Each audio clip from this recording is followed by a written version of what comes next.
hello' মই অসমৰ জীয়ৰী ইয়াছমিন আৰু ইয়াতে বেংগলোৰত থাকোঁ চ' বেংগলোৰত ইয়াতে আপোনালোক সবেই জানে মই ইনফোচিছত জব কৰোঁ চ' আজি মোৰ লেপটপ কালেকশ্যন ডে আছিলে চ' আজি যিহেতু বেছি টাইমৰ কাৰণে অফিচ নাযাওঁ তো ভাবিলোঁ হাজবেণ্ড আৰু বেবীকো লগত লৈ যাওঁ ইজি হ'ব এটা ফেমিলি ট্ৰিপো হৈ যাব বা ড্ৰাইভো হৈ যাব লং ড্ৰাইভ আপুনি কথাবোৰ ক'লে হাঁহিব কিন্তু এনেকেই টাইমবিলাক ওলাব লাগে টাইম ফেমিলিৰ লগত স্পেণ্ড কৰিবলৈ হ'লে চ' মই বেগত গোটেই তাইৰ বস্তু ভৰাই ল'লোঁ পানী চানী ভৰাই ল'লোঁ হাগিছ চাগিছ যিমান যি লাগে আৰু তাতে মইনাক আৰু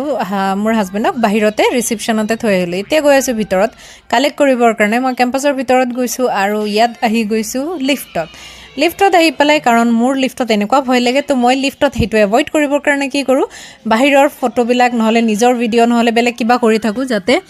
বস্তুবিলাকৰ মাইণ্ডটো ডাইভাৰ্ট হৈ যায় আৰু সেইটো বস্তুত ভয় নালাগে আহিয়ে লৈ ল'লোঁ এক কাপ কফি কাৰণ IT টিমে ক'লে বহুত দেৰি লাগিব লেপটপৰ চ' আফটাৰ 1 ঘণ্টা ৱেইটৰ পিছত লেপটপ ল'লোঁ আৰু গৈ আছোঁ এতিয়া আকৌ গন্তব্যস্থান মানে হাজবেণ্ড আৰু পোৱালীৰ ওচৰলৈ চ' এতিয়া গৈ আহক চাওঁ কি কৰি আছে তাইতো এনেও 1 ঘণ্টাত চাগে হাংগামা লগাই দিছে চ' এতিয়া মই আউট হৈ গ'লোঁ আৰু এয়া হ'ল সিহঁতে ৰিচেপশ্যন এৰিয়াত বহি আছে তাৰপিছত আমি আকৌ যাত্ৰা আৰম্ভ কৰিলোঁ ঘৰলৈ আহি আছোঁ আৰু বাহিৰত হেনো গোটেই ইণ্ডিয়াতে গৰম কিন্তু ইয়াতে বেংগলোৰত ঠাণ্ডা আমি চুৱেটাৰ পিন্ধিব লগা হৈছে বা মানে শ্বলৰ নিচিনা কিবা এটা ল'ব লগা হৈছে কাৰণ ঠাণ্ডা হয় যদিও বাহিৰত অলপ ৰ'দ আছে তথাপিও ঠাণ্ডা হয় চ'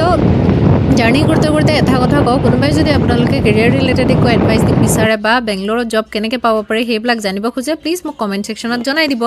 আৰু আহিয়ে বনাব লৈছোঁ ভাত কাৰণ বাকীখিনি কাম কৰি হৈছিলোঁ ভাত বনোৱা হোৱা নাই এইটোৱে হ'ল আমাৰ life women as a working women যিমানেই কাম নকৰক কিয় মাক হ'লে আৰু নিজৰ কাম কৰিব লাগিব চ' আগতে মাক ভাবিছিলোঁ এই ইমান কাম কিয় কৰে এতিয়া নিজে বুজি পাই আছোঁ ন ফেমিলি হ'লে